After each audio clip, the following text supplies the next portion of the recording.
Okay. Yeah, my shirt. I don't feel like putting on a formal shirt sometimes. This is just what I lounge around the house in.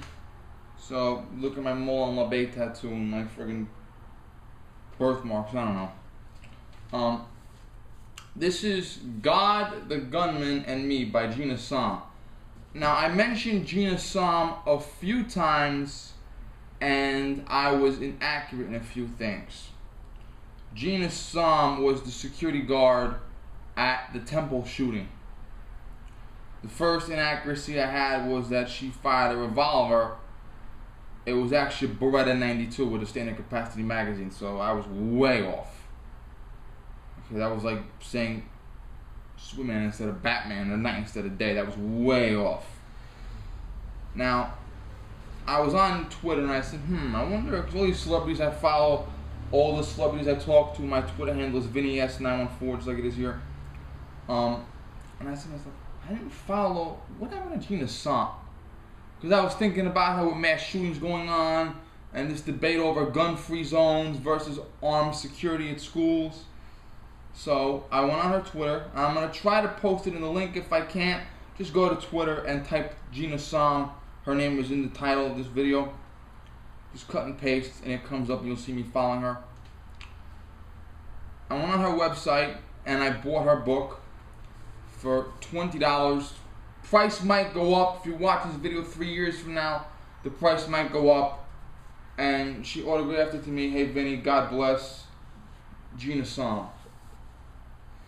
Now, Jeanne, first and foremost, Jeanne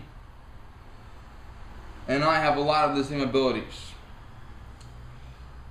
We have the ability to sense danger most of the time. We screw up every now and then, but most of the time we have the ability to sense danger. We have the ability to defy death. We have the ability to save lives. And we also are more than willing to put our physical being in danger, if not risk our life entirely for someone else. Now, that being said, Jeanne's abilities make me look like a positive novice. Okay? If you read this book, I was geeking out when she was talking to me, responding to me, blah, blah, blah. I was geeking out like a 5-year-old over this woman. Like, oh my God, she got back to me. She is everything I ever aspired to be in those departments. Cheating, death, saving others. Okay? She is what you aspire to be when you become a fireman, become a lifeguard, become a police officer, become a crossing guard. Okay? Become a Boy Scout or a Girl Scout. If you become something greater than yourself, she is who you aspire to be. Now, we've all had problems in our lives, problems with this, problems with that. She is very, very open about her situation. She has had more problems than any of us listening. None of my viewers listening right now have her problems. And she's very, very open about her problems, her demons, the ghosts that haunt her. In fact, there's a passage in the book very early on that she writes that is very, very dark and disturbing, and you would think it came from a mass murderer's manifesto, but no, it was herself. It was her own inner demons. She has been the victim of sexual abuse. She's been the victim of flat-out rape. She has been fired on at least 2 occasions from jobs she loved. She's been the victim of unsubstantiated claims being thrown her way, unfounded rumors being thrown her way, okay, discrimination being thrown her way,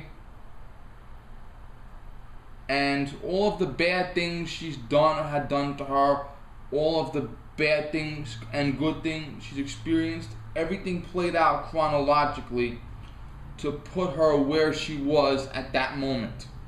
And there were parallels to my own life.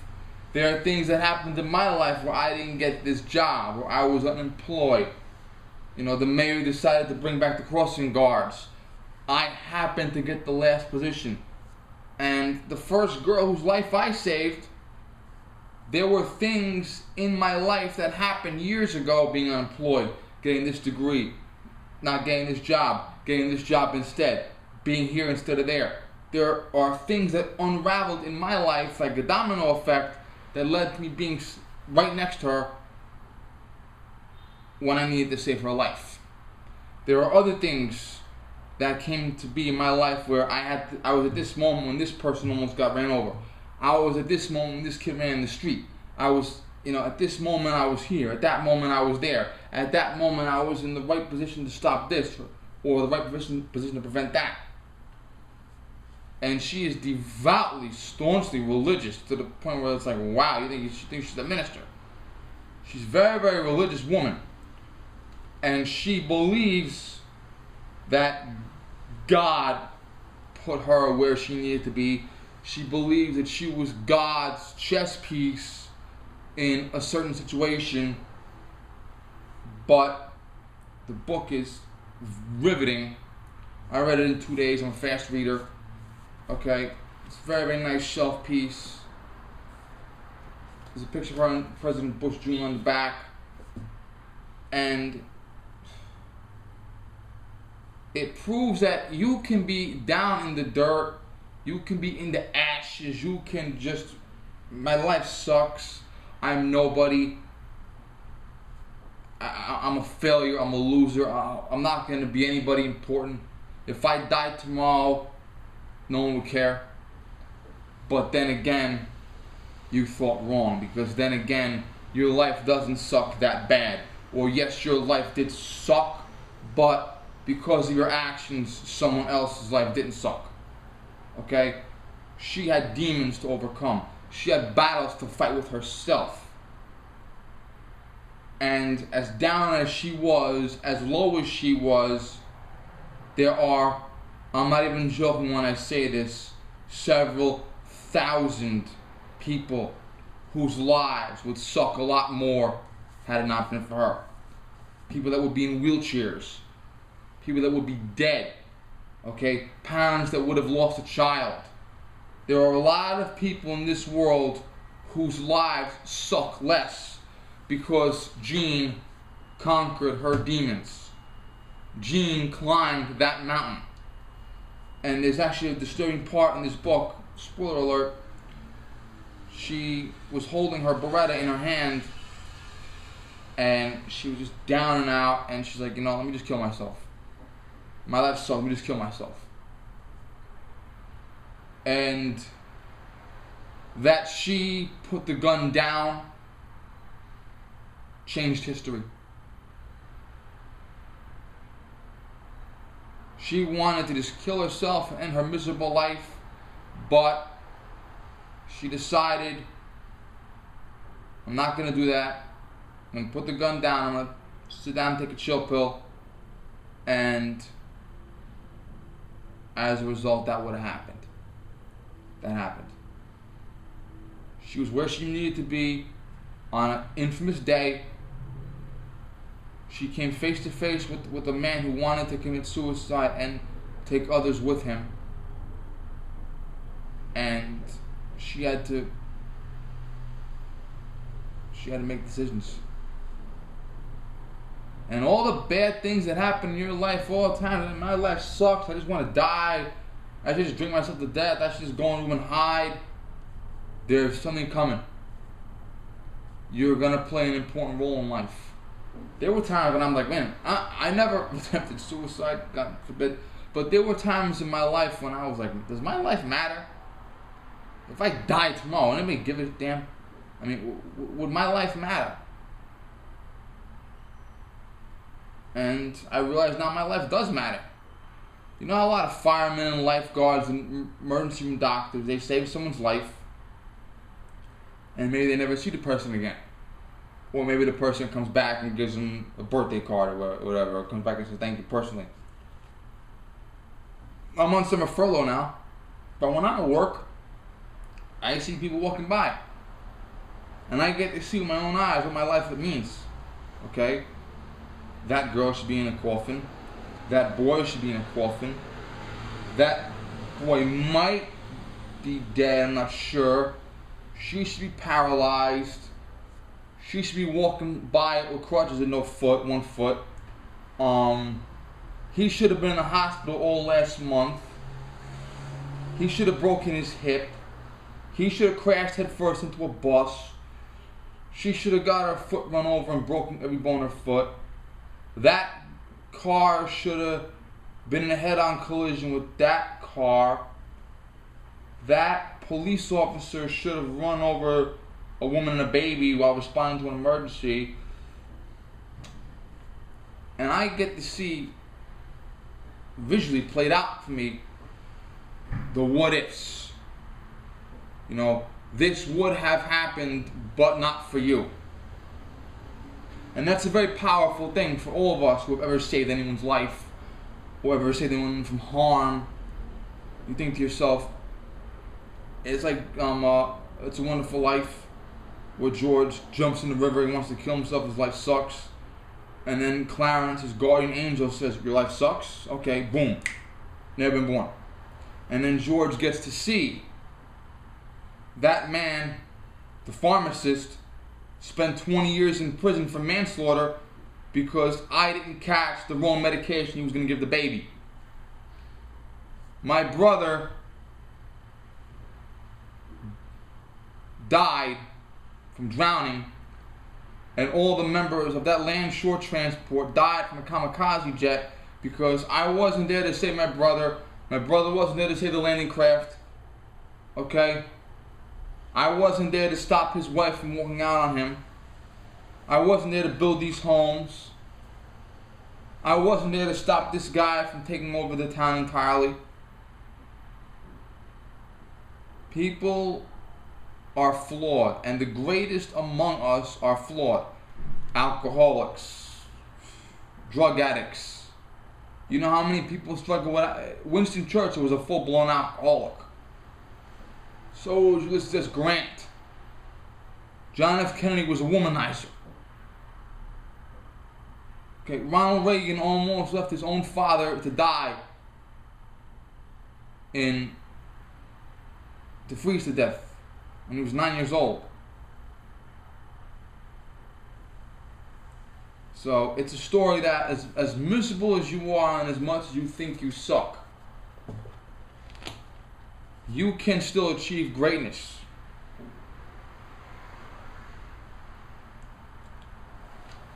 Now, there's a scene, Harry Potter. I never read the books, but I saw the movies. They were very action-filled.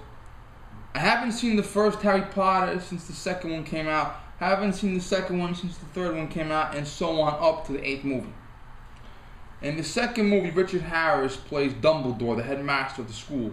He passes away in real life, and Michael Gambon takes over for the rest of the series. Dumbledore, at the epilogue of Harry Potter 2, Harry Potter and the Chamber of Secrets, is sitting down with Harry in his office, and he's talking about Harry's mortal enemy. Harry's mortal enemy has everything in common with him. Harry's magic wand has a phoenix feather for a core. That phoenix, whose feather resides in Harry's wand, only gave one of the feather, and that feather resides in his mortal enemy's wand. Harry speaks to snakes, which no one else does except his mortal enemy. Harry doesn't really care about the rules, his mortal enemy does. Harry and his mortal enemy have absolute parallels across the board. But it's not their abilities that make them who they are, it's their choices. Jeanne Assam has more demons than the gunman that she had to face that day. She's had more problems in her life than he has. Okay, a lot more. Okay, yet she has shields with a firearm. She is greatly determined. Yet she chooses to take up arms for defense, as opposed to her opponent who chose to take up arms for offense. So down to the wire, he and her were the exact same person with the exact same problems, but at the last moment, the crucial moment, one made one decision, one made another. And this is probably I must have read hundreds of books in my life. This is probably the most riveting book I've read in several years. And keep in mind, I've read Donnie Mochiano's autobiography. Past 5 years, I read Helter Skelter. Not Helter Skelter's in it, but I'm saying this is the most riveting true life book I've read in at least 5 years, possibly 10. So, go on her website, $20, you get an autograph, and she's very, very, very polite. She's very respectful. One thing I should note, not that this matters, certainly doesn't matter to me, she is bisexual. I did not know that until I read the book, but if you are prejudiced against people for their sexual lifestyles, read this book as fast as you can, because I was not. I'm just saying, in theory, if you are prejudiced towards a certain gender group or towards a certain lifestyle, read this book as fast as you can, because her lifestyle, the life she chose to lead behind closed doors, had nothing to do with what she had to do. And if you saved my life, I don't care if you're gay or straight or black or Jewish. You saved my life, you saved my life. I've saved people with different skin color than me, different religion than me, different political beliefs than me, different backgrounds than me. It doesn't matter who you are inside, it matters what you do on the outside when the time comes. So, thanks a lot. Take care.